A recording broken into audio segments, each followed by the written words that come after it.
Fala pessoal, tudo bem com vocês? Hoje estamos aqui para mais um episódio do ClickCast, eu juntamente com meu parceiro de sempre, Tamo o junto. o Itamar aqui e, é claro, nos bastidores, a Otávia está ali nas gravações. E hoje estamos recebendo aqui a doutora Juliana Sabadini. Ela é médica que atua em neuropediatria, eu acho que já é pós-graduada, né? Pós-graduação, isso mesmo, Isso, neuropediatria. top. E é claro que ali nos bastidores também quem tá, Itamar? Ah, o diretor, né? É o É isso diretor tá aí, pô. acompanhando, né? A gente não pode deixar de mencionar o nosso querido. Fala aí lá, senão ele vai O ficar com Maicon, ciúme. Maicon Rosa, É tá o ali Rosinha. também. O Rosinha, né? Mas é isso aí. Hoje a gente vai bater um papo Mas, ó, super fala o nome do legal. rapaz, do Eu diretor, achei que pô. você tinha falado o nome Não, do não falei, diretor, pô. Guilherme, pô. Não, é o Guilherme. Guilherme, É o tá ali, ó. Só uma doutor, observação, doutor. Doutor Marcos. doutor Vamos. É Marcos Marcos Guilherme, Guilherme. não é verdade? Esses É dias eu o não sabia Gui. disso aí, cara. É É o, Marcos Guilherme. O é cara é o, chique, tem dois nomes. Esses dias que eu vi lá no Instagram, acho que eu vi. Ele é doutor, advogado. Olha o que você vai falar, viu? Cara diferenciado, hein? Olha o que você vai falar. Só que também é fazendeiro. Ah, e aí, ó. Não quer atuar mais, não quer advogar mais. Agora ele quer só cuidar do rebanho. É. O cara tá diferente, né? Tá diferente. Além de tudo, é músico, né? Não, é. Baterista, né? Ele é multifunções, sem É. dúvida. Olha o jeito que a doutora olha pra Você ele. viu aí, né? Eu acho que esse episódio promete, hein? Vai. Ô, doutora, mas para quem não te conhece, se apresente. Quem que é a doutora Juliana e como que surgiu? Quem que é você por trás do jaleco e como que surgiu o desejo pela medicina? Olá, tudo bem? Prazer, sou a doutora Juliana Sabadini, sou médica há mais ou menos 2 anos. Para contar um pouquinho da minha história para vocês, como que surgiu a vontade de ser médica. Na minha família, minha irmã mais velha já é médica. Quando eu estava no início do colegial, ela já estava na residência. E eu lembro de ver ela atuando e isso me encantar. E na Aham. época eu estava pensando o que, que eu ia fazer. Cheguei até a cogitar uma época de direito. Acho que o Guilherme nem sabia disso. Mas eu não sabia muito bem ainda o Verdade. que eu queria. Na época, eu até cogitei também biologia. Cheguei a prestar para biologia. Passei na UFSCar em biologia. Mas por fim, acabei decidindo ir na área da medicina mesmo, na área da saúde. Eu lembro que na época minha família sempre teve assim uma afinidade muito grande com essa área médica. Meu pai sempre ajudou muito as pessoas da família, levar nos médicos, acompanhar nos hospitais. E eu lembro da ajuda dele, do tanto que precisava de pessoas interessadas mesmo pela saúde, sabe? Aham. E aí eu lembro que quando eu decidi, quando eu passei assim, eu vi de madrugada o resultado, fui acordar meus pais correndo, foi assim uma emoção muito grande. E eu lembro quando foi empolgante começar assim toda essa jornada do Com início. quantos anos passou no vestibular? Passei no vestibular quando eu tinha 16 anos. Então, eu me Você formei tá muito doido? nova no terceiro colegial e me formei na faculdade com 22. Puxa vida. Então, Caramba, agora eu vou fazer 25 esse ano. Então, a gente já tem caramba. aí. Comecei bem cedo. Que Rapaz, legal, hein? 22 anos já médico, hein, Tamar? E a gente com quase 50.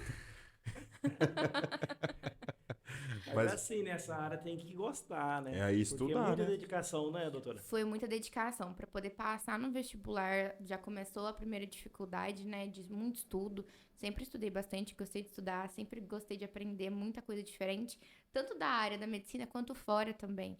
Sempre Aham. gostei muito de aprender coisas novas. Lembro que meu pai sempre falava isso para mim, que a gente tinha que saber um pouquinho de tudo, saber um pouquinho de medicina, saber um pouquinho de direito, saber um pouquinho de boi, saber um pouquinho de roça, saber um pouquinho de tudo. Eu sempre gostei muito disso.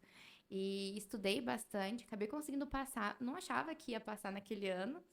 E por fim acabei passando com 16 anos mesmo e fui para a faculdade. E aí o segundo desafio, né? Formar, terminar a faculdade. Mas também no final deu tudo certo. Foi assim, uma trajetória que eu me recordo com muito carinho. Fiz bastante pesquisa, bastante iniciação científica, publiquei livro. Então foi assim uma jornada muito legal. Foi 6 anos bem intensos, mas que eu sinto muita saudade. Caramba. Com 22 anos, publicou até livro, hein, Tamar? Você tá E, doido? e a gente sabe que é nessa área, né, de medicina, principalmente na faculdade, né? Sim. Tipo assim, é quase assim, tem que gostar e encarar como uma missão, não é? Exato, exatamente. Mexer com famílias, né? Mexer com pacientes, com a vida das pessoas. A gente precisa encarar com muita seriedade tudo isso, sem dúvida. A gente cuida do paciente, mas também cuida da família. E para conseguir lidar com tudo isso, com a pressão de conseguir ajudar todos ali da melhor maneira possível, é realmente muito desafiador. Demandou de mim, que eu era muito nova, adquirir uma maturidade ali mais cedo para conseguir lidar com tudo isso. E foi aí a faculdade um processo difícil também. Aconteceram muitas coisas pessoais também nesse meio tempo. Que minha mãe acabou ficando doente também. Então, aí eu consegui ter ainda mais apreço pelas famílias, porque eu vi o quão difícil era estar ali na sala de espera, esperando notícias, conseguir, né, dar esse apoio para as famílias, assim como eu queria também ter naqueles momentos que eu mais precisava, sabe? E, sem dúvida, isso me tornou uma médica muito melhor. Mas assim, a pergunta, né, que não quer calar, porque durante a faculdade, como é um curso, né, que exige muito, né? Sim, sem dúvida. Passou, às vezes, naquele momento, assim, fala, quer saber? Nossa, esse negócio aqui, acho que eu vou desistir desse negócio. Passou isso pela cabeça ou Olha, não? na minha cabeça não, mas lembro que tinha muitas amigas que aconteceu isso, sabe? né? Você tava Mas na focada. minha cabeça, sim, eu tava muito focada. Ao mesmo tempo que foi um período desafiador, eu também gostava muito. Como eu falei, eu sempre gostei muito de estudar. Então, mesmo que era um desafio, quando eu estudava, fluía, sabe? Eu conseguia aprender, conseguia fluir bem. Então, ao mesmo tempo que foi desafiador, também eu consegui desenvolver muito bem e não pensei em desistir, não. Depois de formada, que eu percebi que o desafio foi maior. Aí sim, que acabou ali dando uma patinadinha. Mas durante a Aham. faculdade, muito pelo contrário. E, co- Eu e gostava conta, muito. e conta pra gente aqui como que começou esse relacionamento do Dr. Guilherme. Gente, Olha aí, ô Guilherme.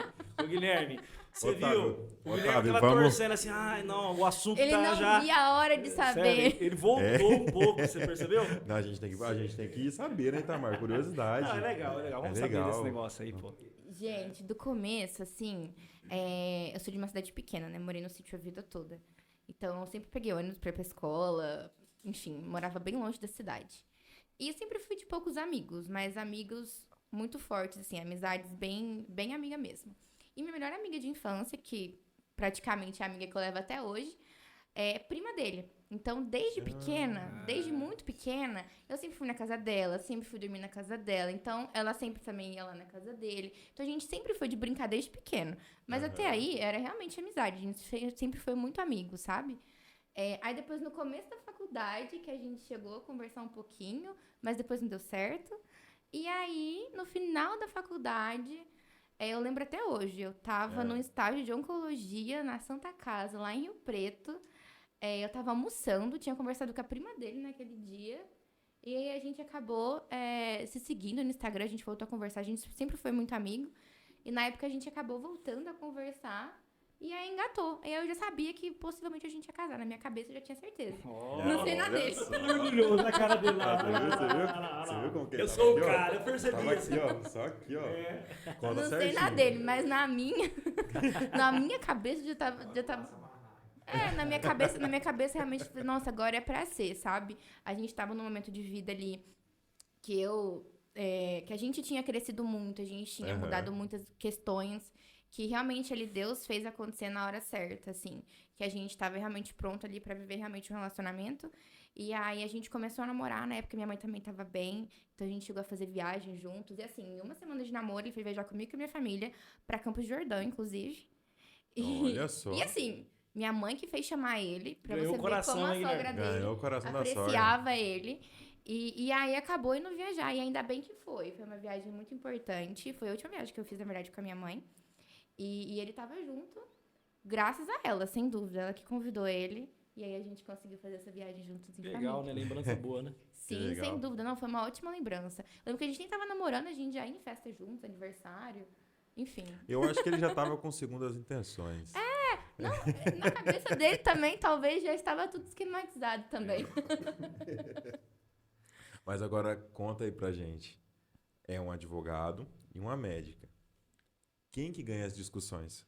Porque o advogado tem argumentos, né? Coitado, ele nem tá aqui com o microfone pra se defender. Isso já diz muito, coitadinho. Então a gente já sabe que ele perde. Tá Olha, no nosso time, eu, então. eu não sou advogada, mas sempre fui muito boa em argumentar, hein? Pra convencer alguém, eu sempre fui muito boa. O Guilherme também é muito bom, sem dúvida. Mas assim, eu aprendi muito isso com a minha família, com meu pai.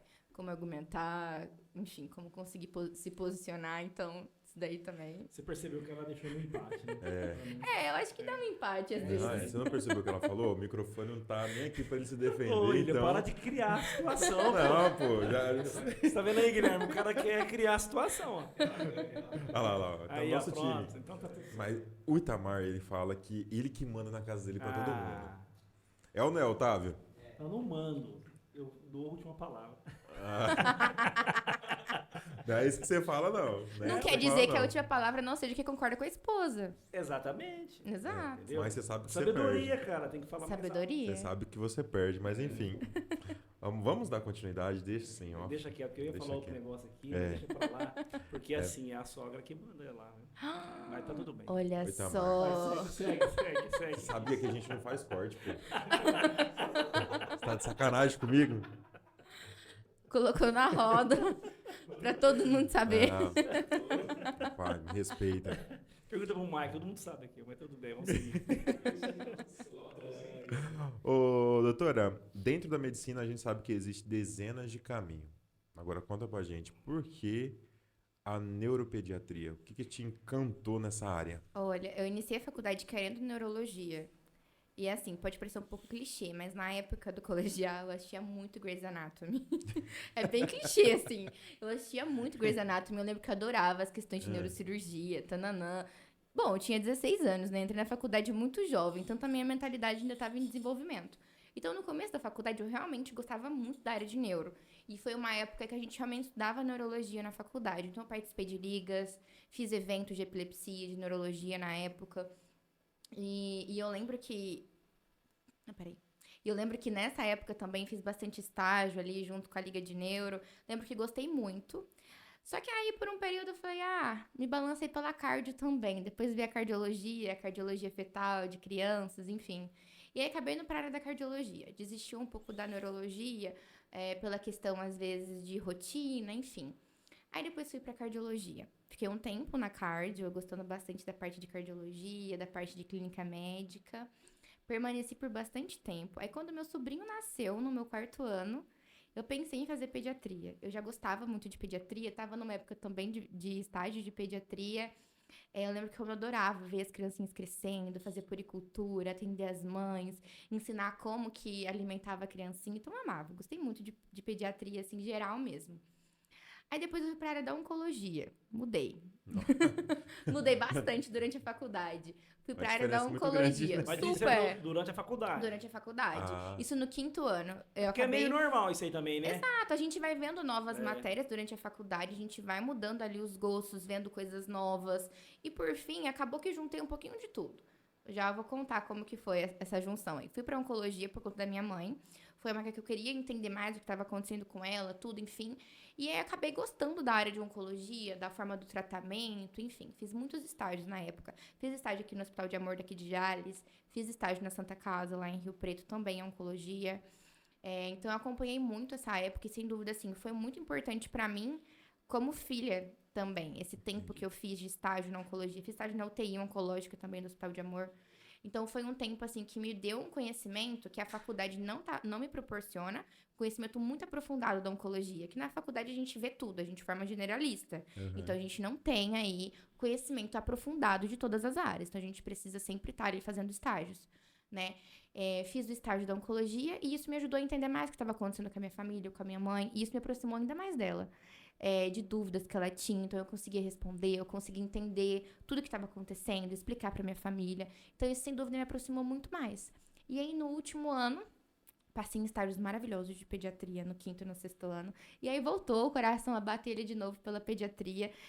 Eu percebi que, na verdade, nunca tinha parado, eu sempre gostei muito de atender criança. E aí foi quando eu decidi, realmente, bati o pé que eu queria pediatria. A neuropediatria veio, na verdade, juntando ali o início da faculdade com essa parte da pediatria, o funcionamento do cérebro, como tudo funciona, desde ali da célulazinha, do neurônio, até o corpo todo, sempre me encantou muito. Sempre fui muito encantada pela fisiologia, assim, geral do corpo humano, principalmente a neurologia, que tem tanta coisa que a gente ainda não sabe sobre o cérebro humano. E o desenvolvimento da criancinha sempre foi o que mais me encantou. E nada mais do que a neurologia realmente acompanhar todo o desenvolvimento da criança.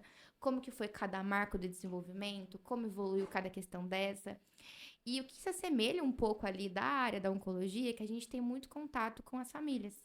São famílias que demandam uma atenção, assim como um paciente oncológico, a família do paciente oncológico também demanda atenção.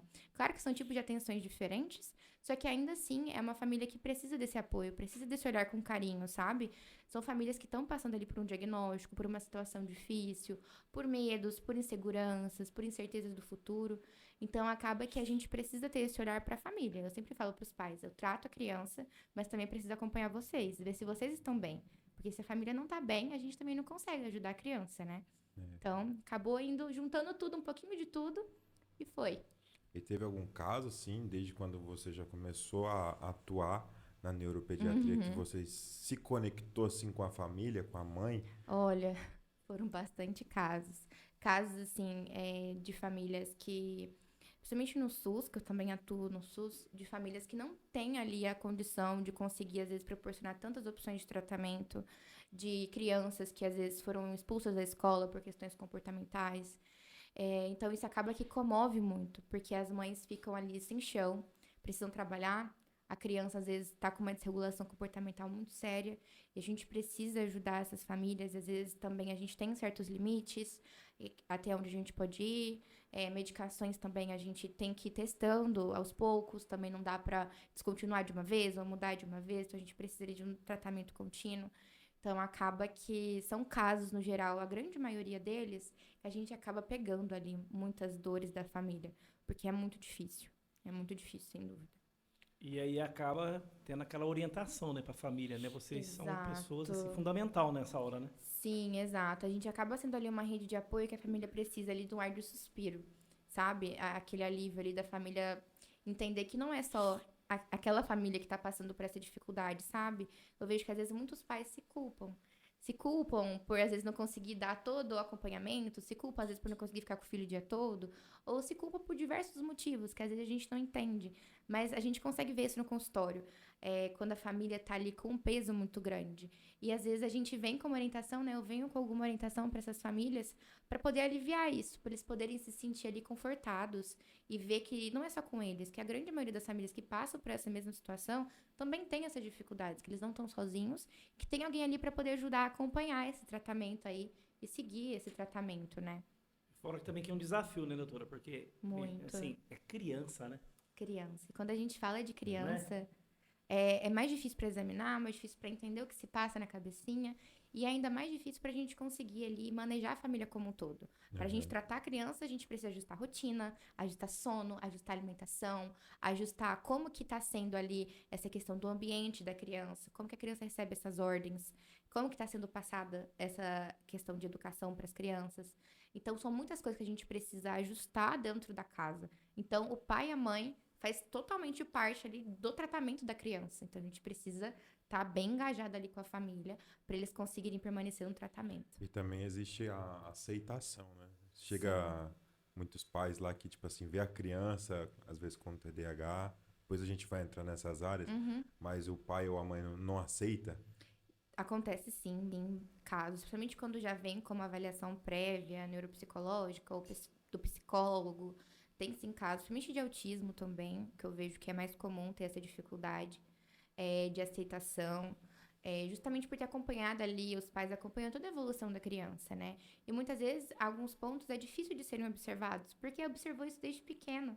E tá tudo bem, não tem nenhum problema em relação a isso. O diagnóstico vem como se fosse um guia ali, um mapa, pra gente conseguir saber como iniciar o tratamento. O diagnóstico é sim importante a gente ter, importante orientar, importante a aceitação. Só que também é importante que a gente trate essa criança. Então, mesmo que enquanto a família tá ali no processo de aceitação, a gente não demora para iniciar o tratamento. Então, mesmo que a família ali ainda esteja ali em um processo de engajamento com o diagnóstico, já encaminho para as terapias, a gente inicia um tratamento, eu falo independente do diagnóstico. O diagnóstico é um mapa que a gente precisa para saber para onde seguir. A gente sabe o que a gente tem que fazer, para onde a gente tem que ir, a gente inicia o tratamento mesmo assim e a gente vai conversando. Com o passar do tempo, os pais costumam entender, identificar as necessidades e ver as dificuldades daquela criança e começam a aceitar o diagnóstico e entender.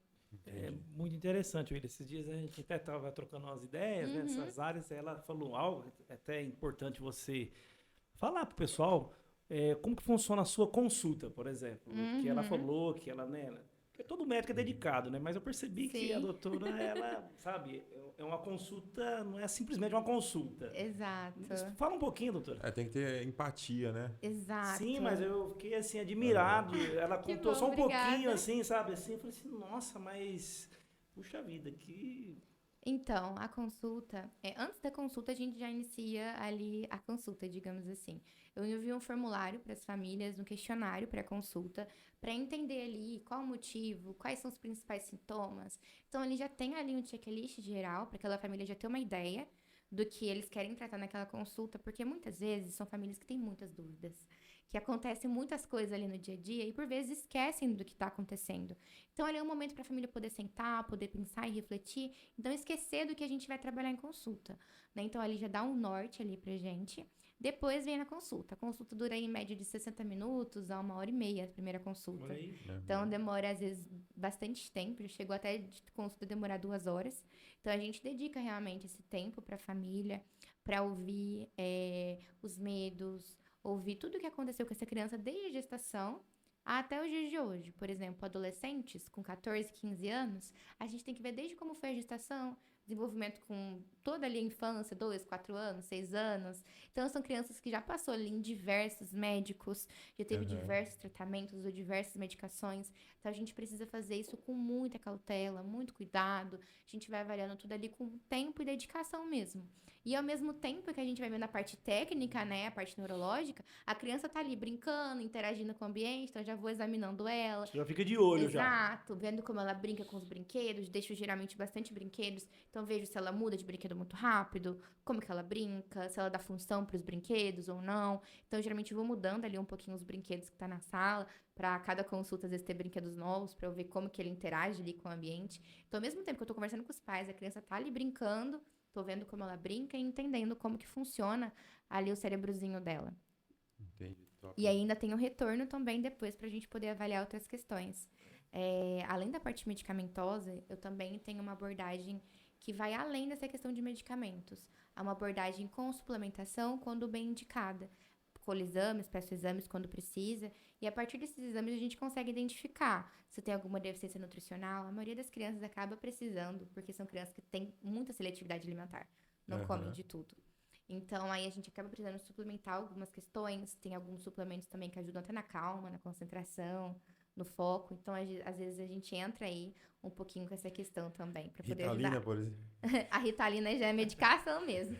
Eu tomei muito na É faculdade. muito Aí complexo, já né? é medicação, exato. Quando a gente trata o cérebro, já é muito complexo. O cérebro infantil, que ainda está em processo de desenvolvimento, é ainda mais complexo. Então, realmente, é bem difícil pra gente conseguir entender aí como que tá sendo esse Imagina, desenrolar. tipo assim, né? Uma médica, né? Às vezes já não é que tem dificuldade, mas tem toda, né, uma certa Sim, para você fazer um estudo sobre aquilo sim, ali. é muito complexo. Imagina um pai e uma mãe, né, que às vezes, né, no dia a dia ele, né, Sim. um comportamento, às vezes, né, Muitas vezes não Fica entende perdido, o que né? está acontecendo. Exato. Eles vêm porque se sentem perdidos. É exatamente essa palavra. Não tem, às vezes, um caminho, não sabe o que está acontecendo. A escola, às vezes, tá ali com problemas comportamentais na escola. A escola vai falar para os pais não sabem nem o que fazer, para onde ir. E aí vem a consulta. A consulta vem, na verdade, para dar um norte. E aí, depois da consulta, eu mando para eles um documento que chama pós-consulta. Nesse documento, muitas das vezes, eu coloco, inclusive, para aqueles pais que têm dificuldade de entender o diagnóstico, os pontos que eu observei. Olha, o diagnóstico de autismo é dessa forma. Ele tem tal e tal e tal critério, com base nisso, nisso, nisso que a gente conversou. A gente vai começar a avaliação dele com esse exame, fazer avaliação aditiva, ou acompanhar com a terapia por um tempo e ver como que é a evolução, o que os terapeutas observam. Então, eles recebem esse documento como se fosse ali um mapinha mesmo. Como eu falei, o diagnóstico é o mapa que mostra a direção. E aí, esse documento vem por escrito para os pais relembrarem aquilo.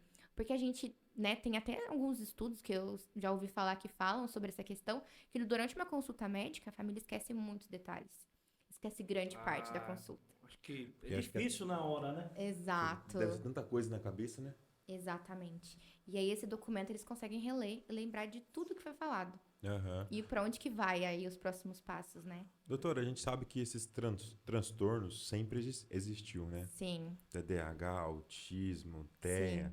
Só que a gente não ouvia antigamente, né? Antigamente, meu pai mesmo é frescura, vai tomar um pescoção.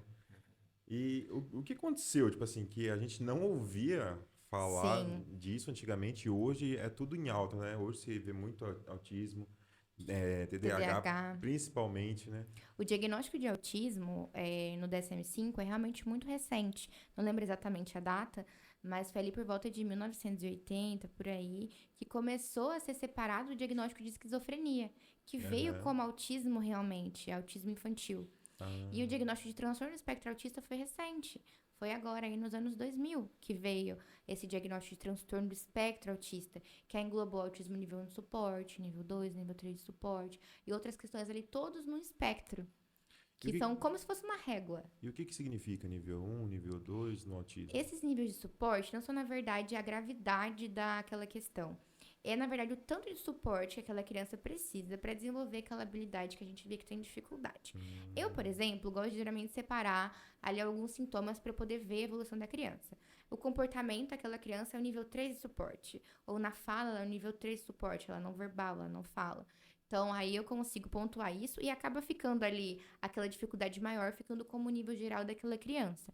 Mas eu geralmente pontuo isso para eu conseguir realmente acompanhar. Às vezes a fala, a criança é não verbal, só que o comportamento dela não é tão agitado assim.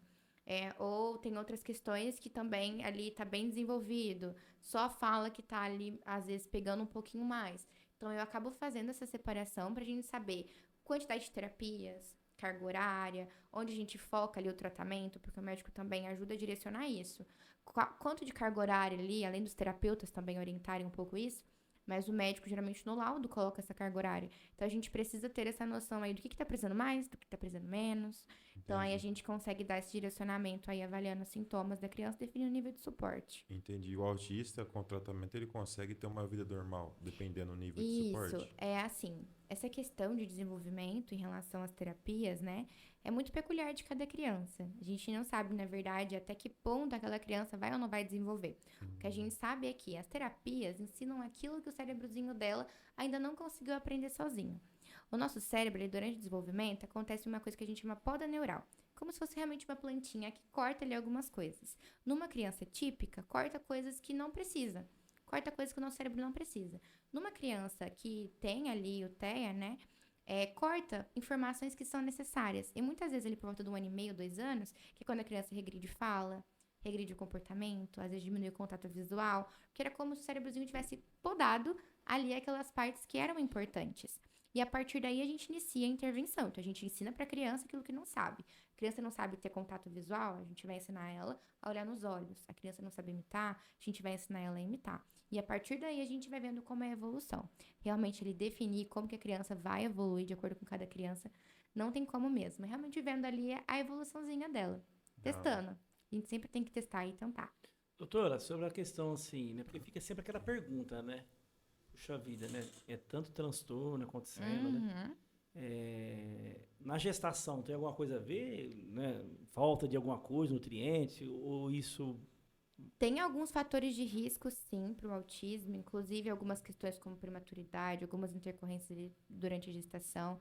Só que ainda essa questão do autismo, das causas, é multifatorial. Então, não vai Né? ser somente uma gestação de risco que causa o autismo, não vai ser somente uma questão genética. Então, é como se fosse um copo. E fosse várias bolinhas, uma pequena, outra grande, outra menorzinha, que seriam os fatores de risco. Em algumas crianças, mesmo sendo da mesma família, aquele gene, aquela questão, não vem, não transborda. Em outras, é uma bolinha tão grande que uma só já transborda. Em outras, são várias pequenininhas que faz transbordar. Então, é multifatorial, não tem realmente uma causa específica. Pode ser tanto genética, como também outras questões. Então, ainda está sendo mais estudada essa questão. Legal. ele já tá perguntando, doutor, porque vai ser pai novamente com 50 anos de idade, Ah, né? parabéns!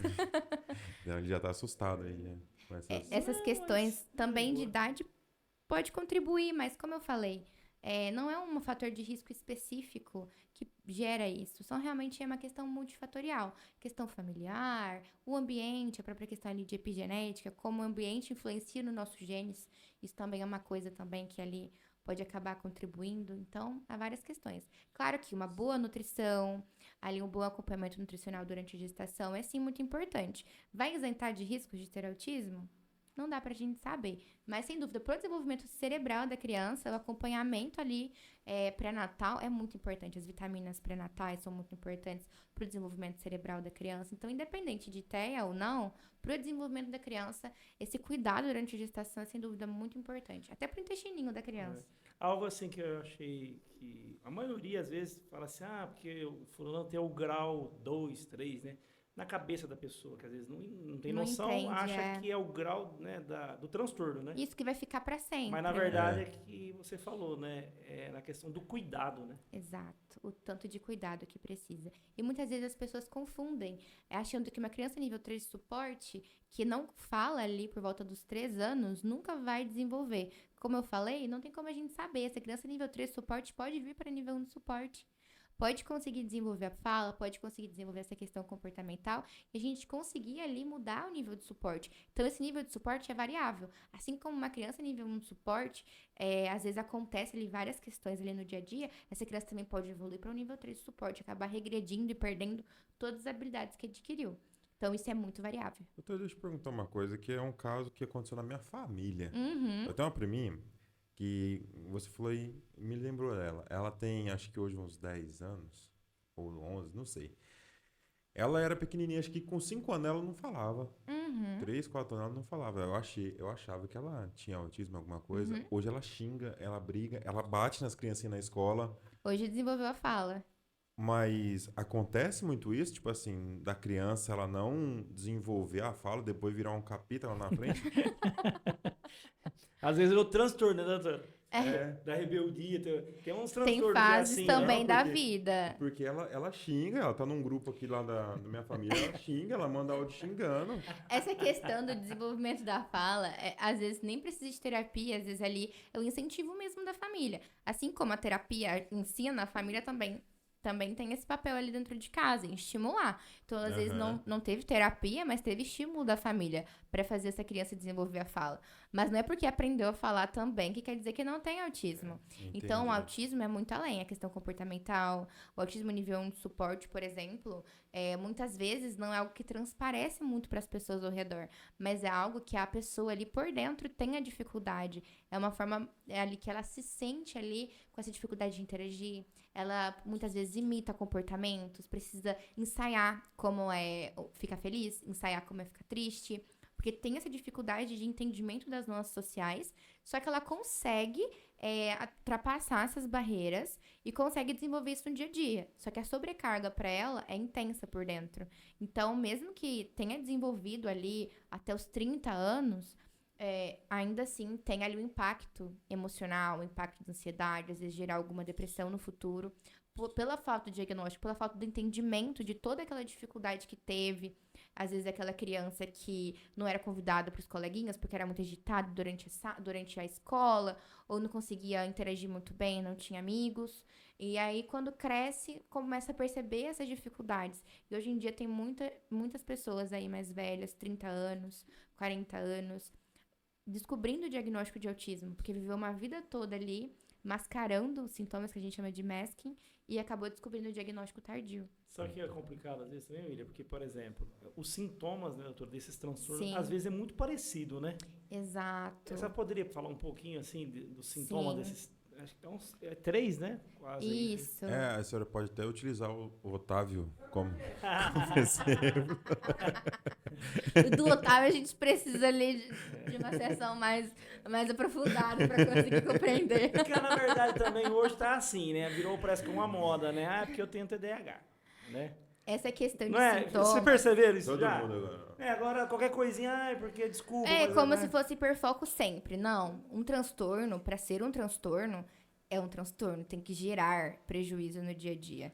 Então, muitas vezes as pessoas têm hiperfocos, as pessoas têm dificuldade de atenção, as pessoas às vezes estão mais agitadas, mas não quer dizer que caracteriza um transtorno. E muitas vezes a gente acaba falando, eu tô com hiperfoco em tal coisa. Mas não seria bem um hiperfoco, por exemplo, de um TDAH. Uma pessoa que tem um TDAH é realmente um transtorno de déficit de atenção e hiperatividade. É algo que gera um prejuízo imenso. um prejuízo que a pessoa tenta prestar atenção e não consegue.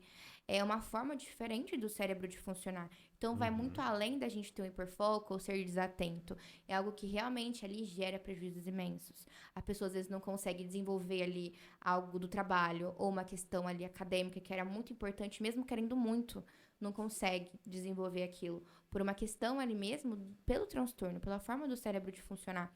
Eu gosto de falar que o TDAH mexe na parte da frente do cérebro, que é o córtex ali pré-frontal, que coordena, como se fosse um freio do cérebro. E era como se esse freio não funcionasse ali o tanto que deveria. Falta neurotransmissores.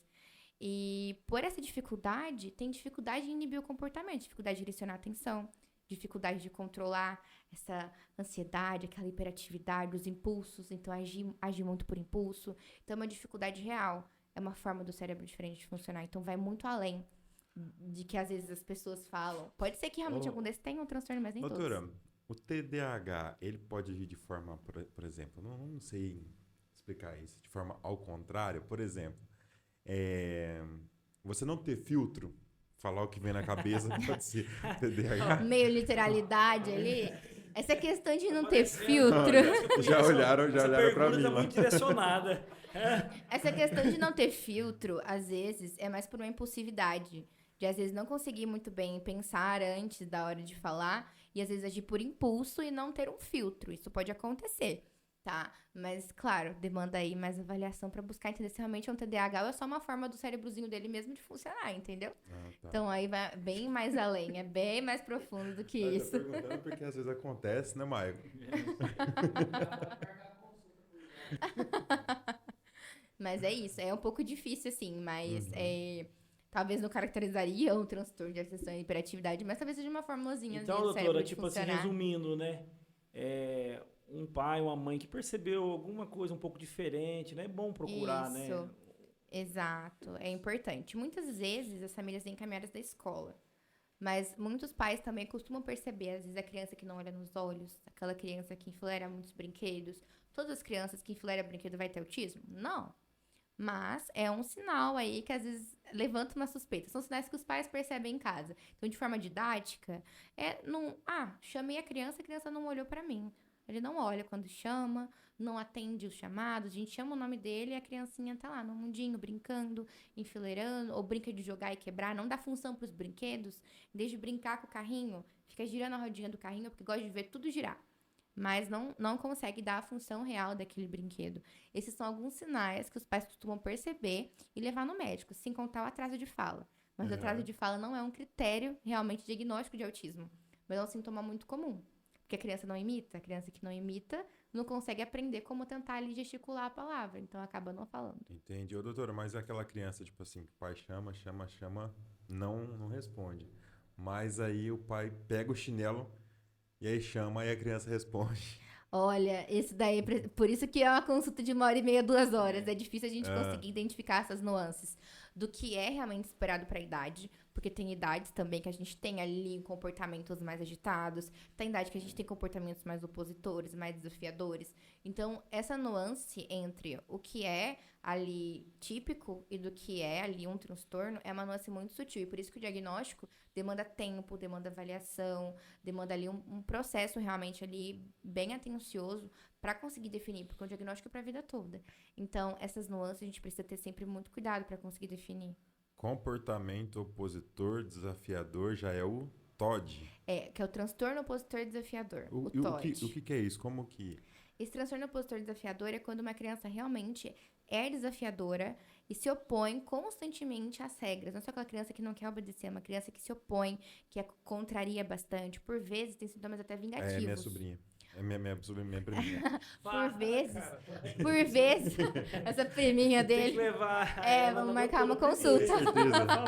Vamos marcar uma consulta. Ela vamos não marcar uma falava, consulta. depois cresce, começa a falar, xingar, se bater de frente, eu tenho certeza, Então, precisa de uma avaliaçãozinha para poder entender o que ela tem. Porque, por vezes, até mesmo vingativos, tem comportamentos vingativos.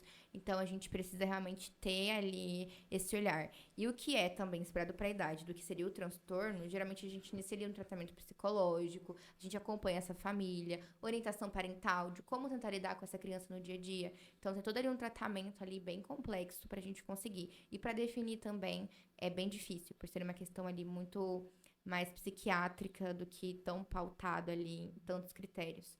Digamos, é bem sutil essa nuance, assim, pro diagnóstico. Porque é muito parecido, né, doutora? Né? O dia a dia, né? Exato, do que é esperado para a idade, do que seria o transtorno, é uma nuance muito sutil. Então, a gente precisa realmente tomar muito cuidado para definir isso antes de diagnosticar como uma criança que às vezes está ali com uma dificuldade comportamental mesmo por um temperamento, porque tem pessoas que têm um temperamento ali mais de pontuar o que quer, de ser bem decidido, de ser bem incisivo ali, mais dominante. E isso já aparece ali na criança, esses comportamentos ali. Então, pode ser o temperamento da criança.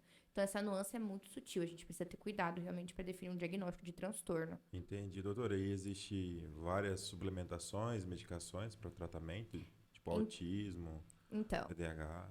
a questão de medicação, né, cada vez mais está sendo mais estudado, porque há algumas medicações permitidas de acordo com o peso, com a idade, outras que são muitas vezes usadas off-label, que a gente chama, que é fora ali da bula, mas como uma forma de tentativa de ajudar aquela criança. Então, há sempre muitos estudos aí saindo para essa parte medicamentosa, assim como também para a parte de suplementação.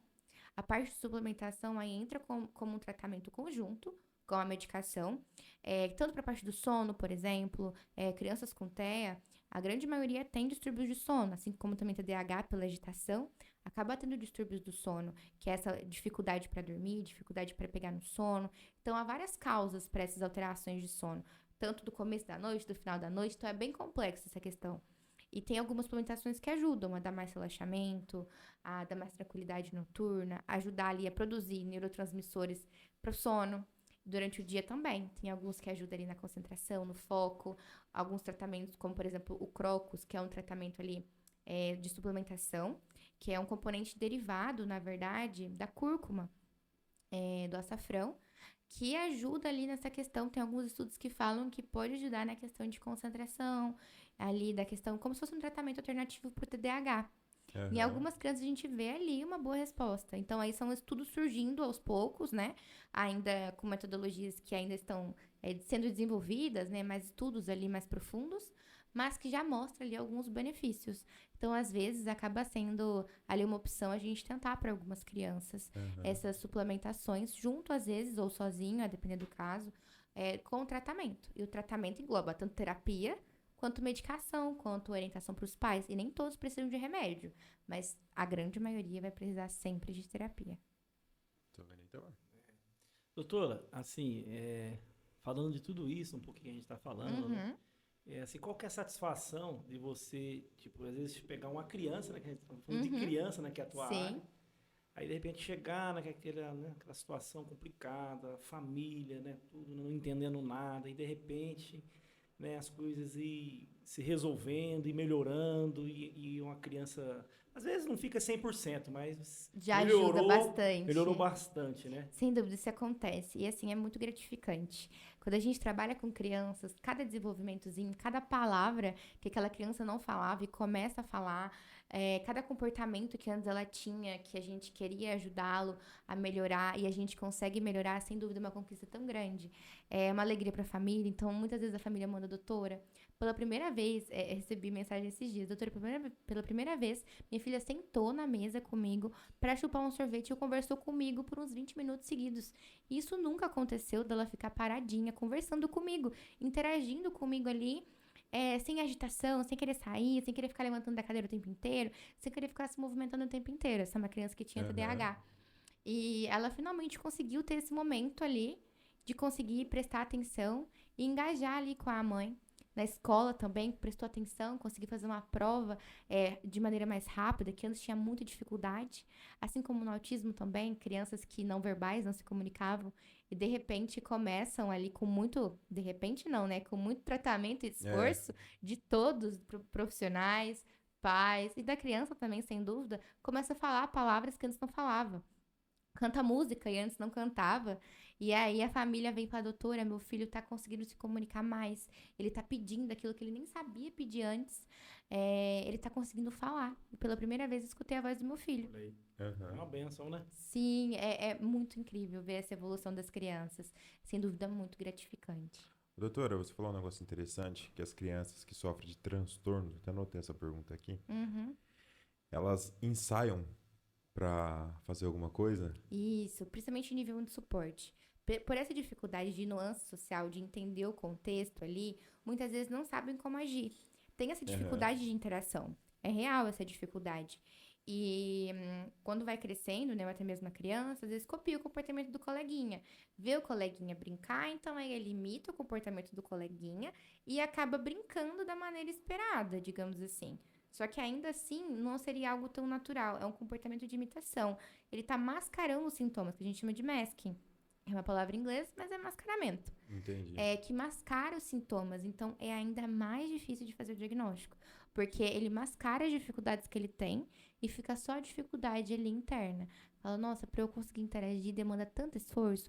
É aquela criança, aquele adolescente que chega em casa, tá cansado da interação e não consegue interagir tão bem ali com o meio e acaba imitando mesmo e aí chega esgotado.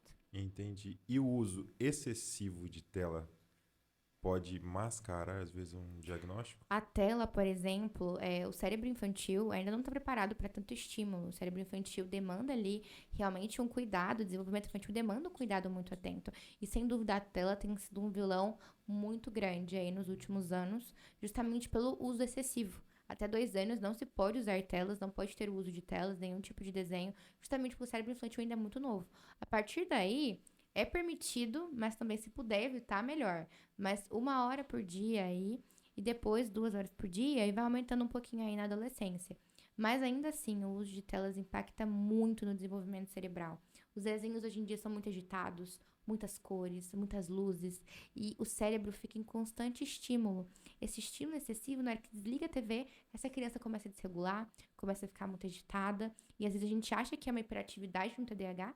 Aí a gente vê a rotina tá desajustada, o horário de dormir não é o horário ideal, não tá dormindo o tanto que precisa, usa de 5 horas seguidas de tela, com desenhos muito agitados, como por exemplo Patrulha Canina, que é um desenho que as crianças amam, é extremamente agitado. Não sei se vocês já assistiram, já viram? Ah, doutora. Ah, eu lembro. É um desenho extremamente agitado. É um desenho que as crianças gostam do contexto, ali, dos animaizinhos brincando e tudo. Só que é um desenho que tem muita agitação, muitas cores, muitas luzes. E para aquela criança é um estímulo muito grande para o cérebro. E muitas vezes a criança quer viver naquela agitação toda. E aí acaba impactando nessa questão comportamental. Aí a gente entra, que aí entra a observação clínica mesmo. Olha, tô vendo aqui a rotina tá muito alterada, o sono tá muito ali alterado, o uso de tela tá excessivo. Vamos ajustar tudo isso aqui, iniciar uma intervenção, porque intervenção nessa questão de rotina também é uma intervenção, é um tratamento também. Então a gente inicia esse tratamento de Monitela, diminuir ali, ajustar a rotina, Ou horário seja, de sono. babar, né, a televisão ali, tem que evitar um pouco, né? Exatamente, Eu de uso deixar a muito isso, né? televisão É. ali o tempo todo com a criança. E evitar de deixar os filhos com os avós, né? Essa é a maior verdade do Ó, o Olha. William século. querendo fazer confusão aqui, ó. Ah, o William querendo me colocar numa saia É. justa. Mas acontece ali, tanto avós também como famílias no geral, o pai também, a Aham. mãe. Não é só os avós, mas ali de deixar a criança muito tempo na tela. Hoje em dia a gente tem essa dificuldade de conseguir entender o que a gente pode fazer fora da tela. Eu gosto de orientar os pais para fazer como se fossem caixinhas de brinquedos ali, saquinhos de brinquedos diferentes, pra gente ir oferecendo para essa criança aos poucos, para ele conseguir aproveitar o máximo daquela caixinha de brinquedos, depois trocar para uma outra, para ele conseguir aprender brincadeiras novas, conseguir desenvolver criatividade, conseguir sair das telas como uma opção aí de brincadeira fora das telas. Então aí a gente consegue criar esses outros métodos aí, analisando o conjunto da família, do que pode ser feito para além da tela.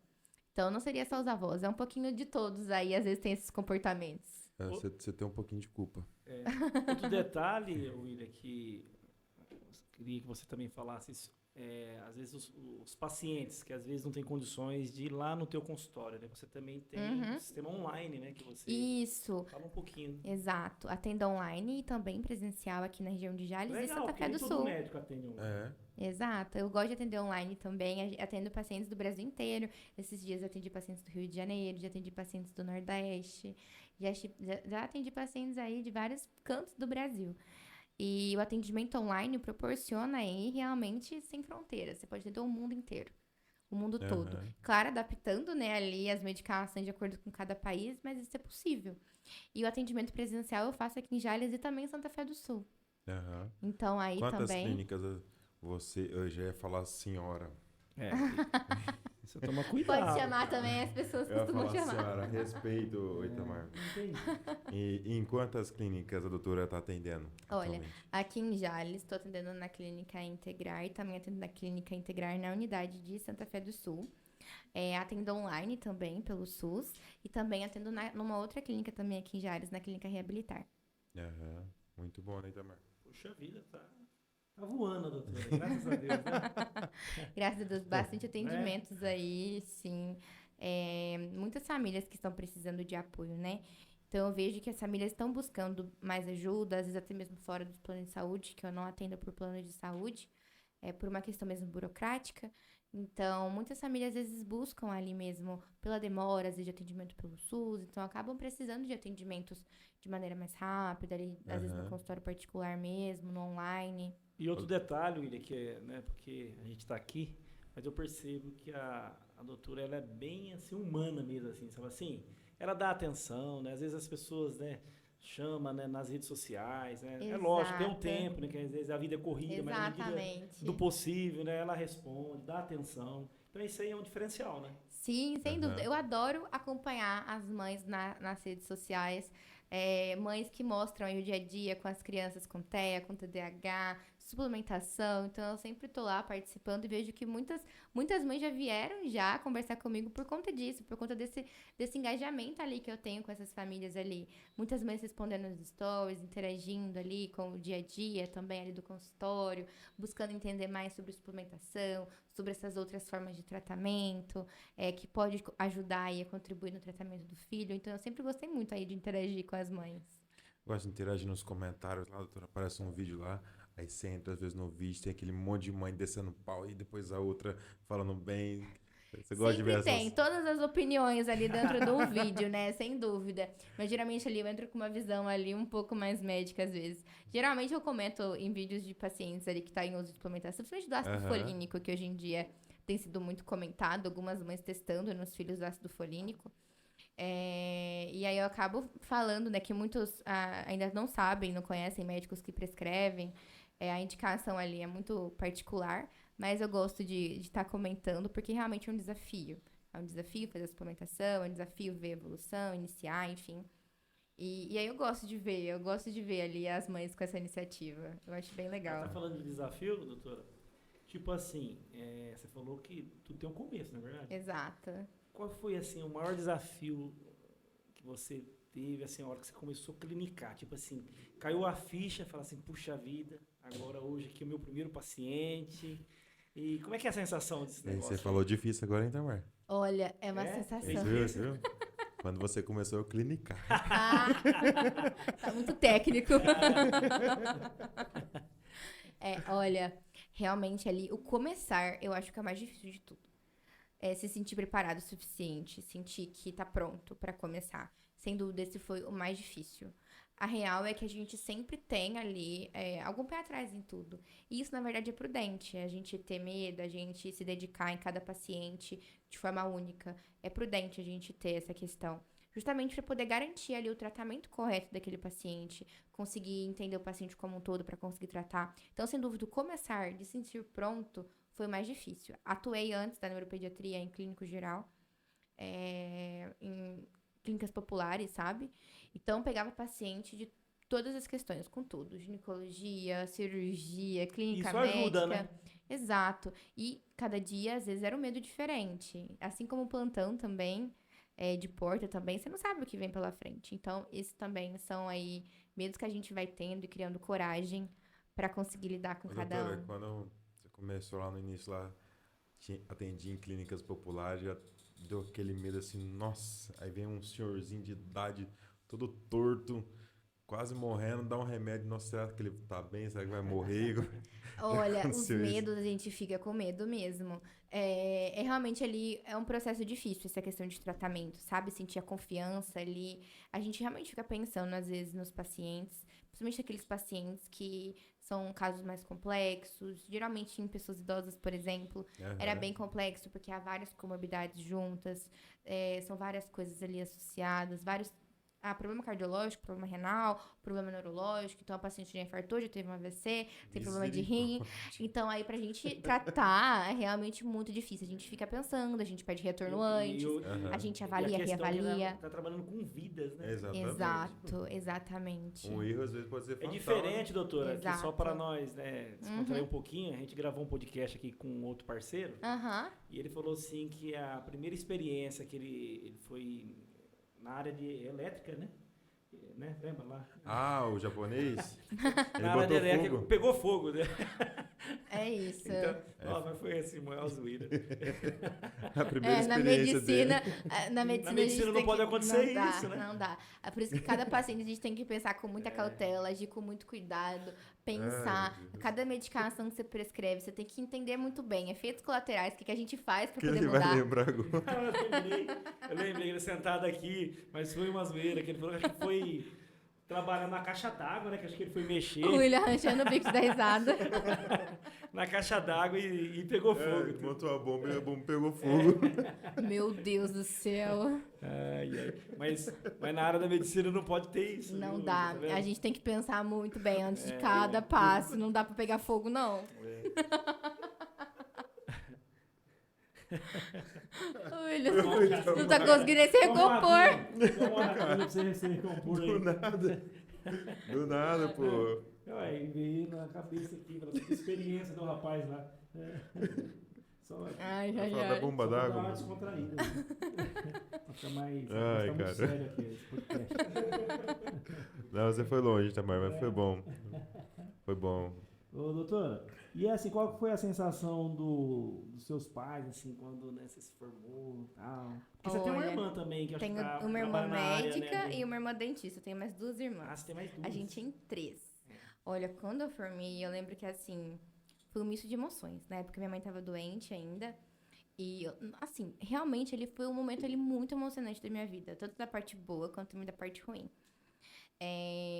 Meu pai, sem dúvida, ficou muito orgulhoso. Minha mãe também. Eu lembro que na nossa... Tem uma aula de despedida lá, né? Aula da saudade, que chama na faculdade. E o nosso professor ali, que era o nome de turma, ele preparou uma surpresa para os alunos. Todo ali, os pais e tal, escreveram cartinhas, a família escreveu cartinha. Eles botaram dentro ali de um saquinho várias cartinhas das famílias ali. Mostrando, né, falando quão orgulhoso estava, enfim, da felicidade ali, né, de todo mundo por estar formando. Eu lembro que nessa aula eu chorei tanto, tanto, tanto. Minha mãe estava no hospital, internada, já fazia, sei lá, uns 4 meses.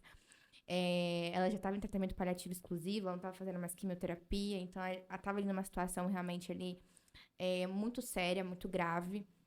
Tanto que após um mês depois da minha formatura, que eu me formei, ela faleceu. Então, ela tava ali numa situação muito séria. Então, assim, foi um momento ali de muita emoção. Eu lembro que eles ficaram muito orgulhosos. Eu guardo até hoje a cartinha da minha mãe, que ela escreveu ali com a letrinha toda coisadinha ali, porque ela tava no hospital, coitada. Mas eu lembro que ela ficou, sem dúvida, muito orgulhosa. Eu lembro que ela já falava assim, ai, filha, a pediatria combina muito com você gosta muito de trabalhar com crianças. Então, ela me apoiava muito nessa área de cuidar de crianças. Ela sempre me apoiou muito. Me apoiou muito também com o Guilherme, do casamento, enfim, tudo. Já tinha planejado várias questões do casamento, nem tava noiva ainda. E ele já tinha falado com ela que ia me pedir em casamento, eu nem sabia. Ó, ele Mas- trabalhava nos bastidores, então, com a sogra, pô. Eu nem Que sabia. moral, hein? E ela acabou pedindo em casamento depois que ela já tinha falecido, mas ele tava planejando já fazia muito tempo. E ela já sabia, tinha dado o aval dela. E foi aí um misto de emoções ali, emoções de todo mundo.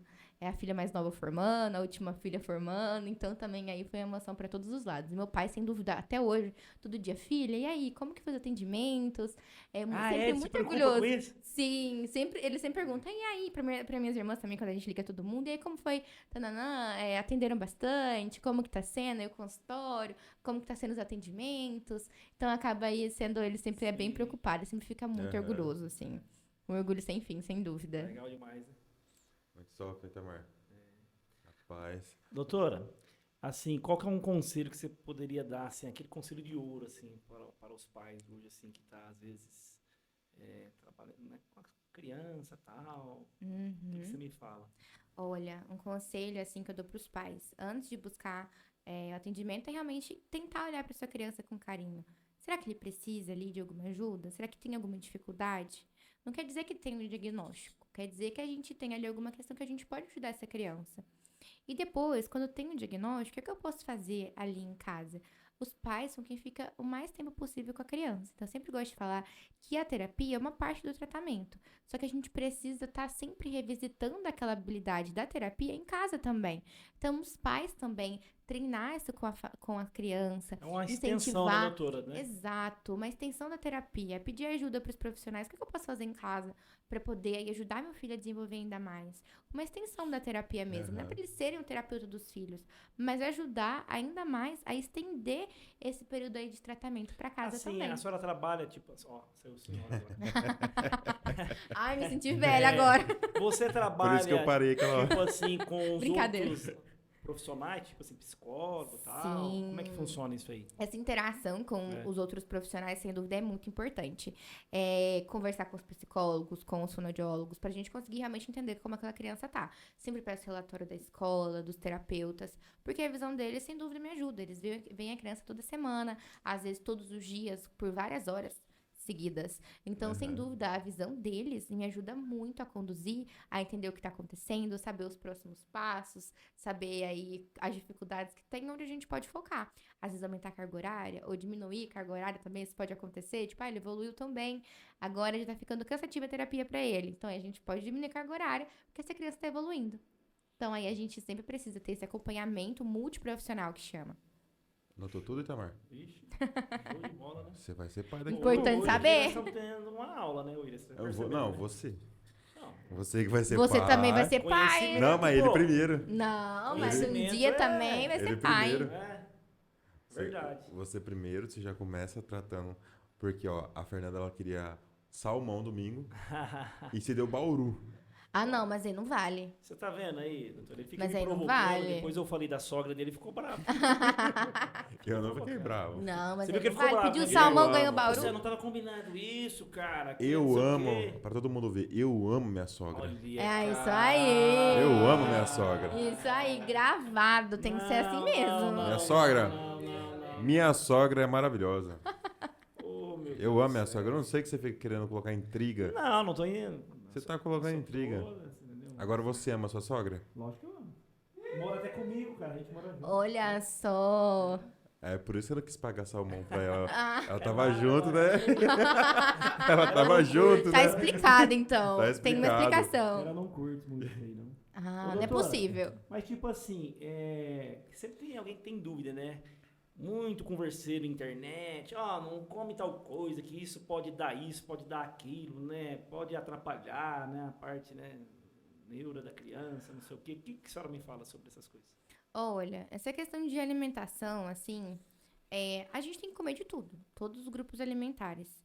Não vai ser uma alimentação ali diferente, só que vai gerar tudo isso. Muito pelo contrário.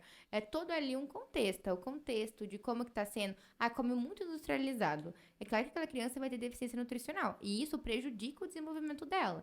Então é importante manter uma alimentação saudável, manter uma alimentação regulada, conseguir comer de tudo. Só que muitas vezes essas crianças com transtornos têm uma seletividade alimentar, às vezes por textura, não consegue tolerar aquela textura, tem Eles uma não comem dificuldade. tudo, eles mesmos já, né? Não consegue. O paladar ali, a forma da textura na boca dá sensibilidade. Essas crianças têm, às vezes, mais sensibilidade sensorial. Então, tem a dificuldade de conseguir mastigar algum tipo de comida. O barulho, às vezes, incomoda na hora da mastigação. Eu percebo, doutora, que às vezes tem criança que num ambiente que tem um som alto, né?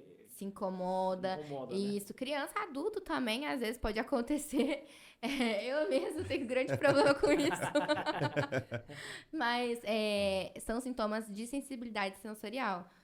Não só no autismo, mas tem o próprio transtorno de processamento sensorial. São pessoas que têm essa dificuldade no processamento sensorial.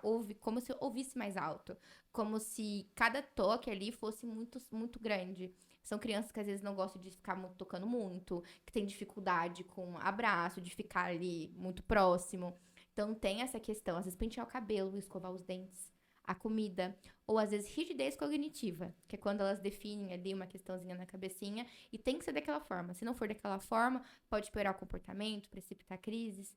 E aí, essas crianças que são muito rígidas, às vezes separa por cor, só consegue comer comida de cor amarela, ou só consegue comer comida de cor marrom. Consegue comer comida de cor vermelha, por exemplo. E separa por cor branca, tudo branco. E aí só come daquela cor. E é por uma rigidez cognitiva, uma forma do cérebro de funcionar que faz com que tenha essa questão ali. E para desenvolver isso é realmente muita terapia alimentar. Então precisa aí ter esse cuidado, sem dúvida, com a alimentação, com a rotina. Suplemento, tipo assim, vamos falar assim, que agora vamos esquecer um pouquinho dessa questão de transtorno. Uma criança normal, típica, né? Tipo assim, né? É bom, né? Tipo, exato. aí, né? O acompanhamento, Vitamina, exato. O acompanhamento pediátrico é importante, fazer essa avaliação geral da criança. Identificar as deficiências nutricionais é importante. E quando há deficiência nutricional, a suplementação é sim muito bem-vinda.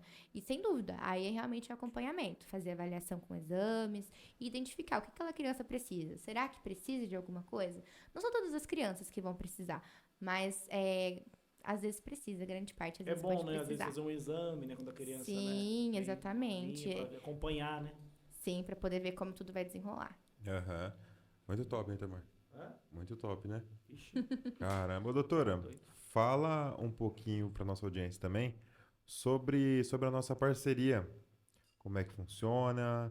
Você tem gostado? Pode falar a verdade. Se não gostou, pode Olha, falar. Doutor, tem amado. Pode fala falar a verdade, porque, Pode falar a verdade. Vou ser bem sincera. Vixe, Antes de William, contratar segura, hein? o William, vou ser bem sincera. E eu sou sincera mesmo. Tenho uma dificuldade de controlar minha sinceridade também, William. Você tava falando sobre isso? Eu também sou muito sincera. Pode falar. Antes de te contratar, tinha feito reunião com muitas empresas especialistas em marketing médico, empresas para tráfego pago ou só para Instagram, e nenhuma tinha me encantado o suficiente. Ou às vezes eu tinha que gravar sozinho os vídeos, ou na parte da edição, que complicava, enfim. Não conseguia atender tudo que eu precisava, porque a rotina é cansativa, a rotina ali demanda ali bastante tempo ali, né, enfim. E eu precisava de alguém que conseguisse me ajudar nisso. Que conseguisse me ajudar nas postagens, posts todos os dias, me ajudar aí no dia a dia. Além do tráfego pago também, me ajudar nessa questão. Então, aí, quando eu fiz a reunião com o William, nossa, aí veio com todas as questões que eu realmente estava precisando. Da ajuda para gravar os vídeos, que precisava de alguém que gravasse para mim, então isso ajuda. Aí um equipamento de qualidade, então consegui gravar, consegui editar, fazer as postagens, porque às vezes a gente esqueceria também de ficar postando, então isso também pode acontecer. Então aí consegui ter esse atendimento completo aí, sem dúvida me encantou os olhos. E tenho gostado muito, bastante. Os vídeos têm ficado excelentes. As ideias dos vídeos também, ali de roteiro. Eu entro com a ideia, ele entra ali com como fazer esse vídeo ali funcionar melhor, performar melhor ali, com as edições. Então tem sido, assim, muito, muito bom mesmo. Tenho gostado bastante, sem dúvida. Tem sido muito bom. Foi um ótimo investimento. William, calma, William. Aí ele ficou tudo cheio, doutor. Olha o Guilherme, olha lá, ficou tudo cheio. Eu ia perguntar outra coisa. Doutor, toda vez que aparece um cliente aqui, eu falo a mesma coisa. O Itamar... Nossa, esse cara vai falar isso de novo. Ô Gui, pode falar você também aqui, se quiser. A gente é mercenário aqui, doutora? Não, isso é verdade. Isso é um outro ponto. Fiz reunião, algumas empresas cobravam. Claro, cada um tem que cobrar o valor que quer do trabalho e tá tudo certo, assim como na consulta médica. Só que também, às vezes, a gente precisa ali demandar de um dinheiro maior e não é o momento. A realidade, né? Exato, às vezes a realidade não condiz, né? E o William cobrou um valor super justo para poder fazer esses atendimentos todos, enfim, um valor também que pra mim, naquele momento, estava podendo fazer esse investimento, que sem dúvida é um investimento maravilhoso, que valeu muito a pena, me trouxe muitos resultados. Eu acho que isso é o principal. né? Não é só um videozinho bonito, não é só organizou o feed ali, postou vídeo todo dia. Me trouxe resultados, e sem dúvida é isso que faz diferença. E assim, a doutora é enjoada. É? É, Às vezes eu falo, tá muito Tem editado, que ou tá ser, pouco né, editado. doutora? Tem que ser, ué. essa semana mesmo a gente gravou aqui, ela falou assim, ó, tá aparecendo minhas imperfeições. É, tipo assim, eu quero. Não, primeiro eu falei que eu queria pouca edição, pra É. não ficar muito editado. Aí depois eu falei, ai, parece que eu tô precisando de mais edição. Vai ter que ser assim mesmo, viu, doutora? É, gosta de mandar Olha, mensagem. os horários que eu tenho pra mandar mensagem é 6:30 da manhã. Eu falo, oi, desculpa, bom dia. Mas é o que eu tô conseguindo. Doutora, ajuda ele. Eu tô, Não, eu tô 6:30. dormindo ou eu não respondo, Não, doutora? ele geralmente responde. Não precisa responder, William. Não precisa Resposta responder. automática, ele Oi, colocou lá, Tamar. não, porque eu acho. Oi, Porque é o Tamar. seguinte, ó. 5 esse e cara pouco não da manhã eu acorda tô de cedo pé, não, hein? irmão. Dedicação total a esses clientes, porque olha. O Otávio já vai me Punk. julgar a cara dele lá, ó. É resposta automática, certeza. Ela já tá de pé Não, mas cedo. assim, é o horário que eu consigo, porque eu acordo cedo com o Guilherme, 5:30, por aí. Aí é o horário que eu vou desenvolver as minhas coisas. Aí o Guilherme Não, sai, assim, eu tenho que aí eu vou confessar, resolver. né? Tem que confessar, a primeira vez... Cara, eu tinha acabado de acordar, né? A gente acorda cedo que eu vou fazer café pra Mônica, que ela vai trabalhar fora. Aí, Olha que homenzinho bom, Guilherme, tá vendo? cara, de repente meu celular... Zum, zum, zum, zum, zum. Ai, que vergonha. Falei, quem que tá mandando mensagem uma hora dessa? Será que aconteceu alguma coisa na casa da minha mãe? Aí eu abri o celular assim, ó. Não dou conta. É que Doutora você tem que entender Juliana. que pra ela já começou o dia, meu irmão. Exato, eu É. falo lá, tudo bem, desculpa pelo horário, porque eu realmente sei que é horário Sim, ruim. porque depois... Só que depois, 7 horas ali, 8 horas, eu tô tendo que começar a atender, entendeu? Aham. Aí atende o dia inteiro, aí pra responder ele depois à noite, também não é bom também. Então, assim, os Não dá horários... moleza pra esse cara não, doutora. Os Não dá horários moleza, realmente não. são difíceis. Mas assim, Tá, ele mas- tem sido compreensível. Ó. Ele compreende aí a rotina médica que é puxada e consegue E vamos falar a realidade. desenvolver. Médico tem que levantar cedo, porque as coisas é tudo de manhã, bem cedo, né? Minha família sempre falou, passarinho que acorda cedo bebe água limpa. Então tem Aí, que tá acordar vendo? cedo. Por isso você tá bebendo água suja. É, nada, mas eu acordo cedo. É, acorda cedo. Acorda Eu cedo. sempre fui de acordar cedo. Nunca consegui acordar tarde. Nunca passei das 9. Nunca consegui. Caramba, eu cheguei às 9 só de sábado. Nunca consegui. Não dá. Um Mas dia da nem semana... de sábado, assim, eu não consigo mesmo, eu não consigo. Eu só acordava tarde, por exemplo, fui numa formatura e fui dormir de madrugada.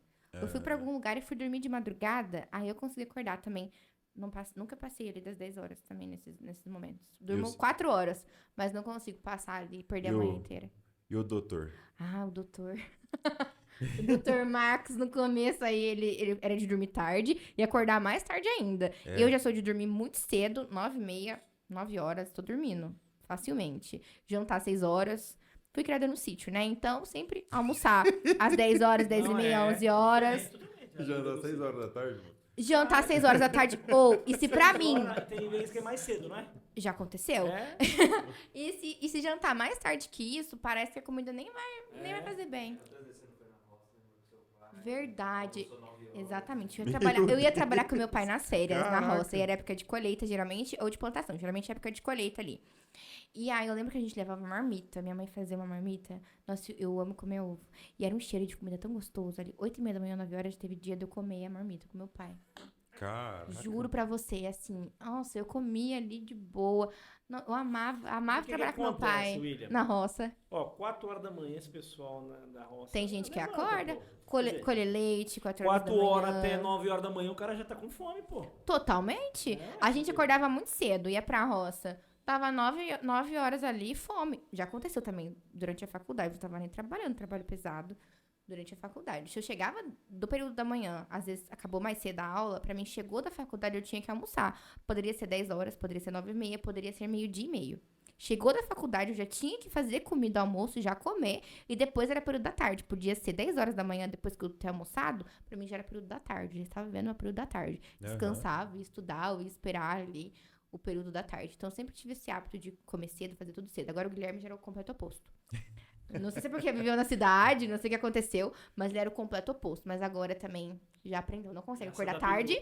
Não consegue acordar tarde. Não consegue dormir tarde. Agora dorme muito fácil. 9 horas. Já aconteceu o dia de dormir 7 horas, 7:30. Ah, levanta cedo, né? Já levanta cedo, aí trabalha o dia inteiro, trabalho pesado. Chegou em casa jantou, teve um dia, deitou lá no sofá que a gente ia ver um filme. Viu o filme de certo? Não, colocou, dormiu. Dormiu. E aí, exato. Aí vai trabalhar à noite, às vezes de advogado também. Faz ali os processos dele. Aí também cansa mais ainda. Na hora que deita na cama, dorme.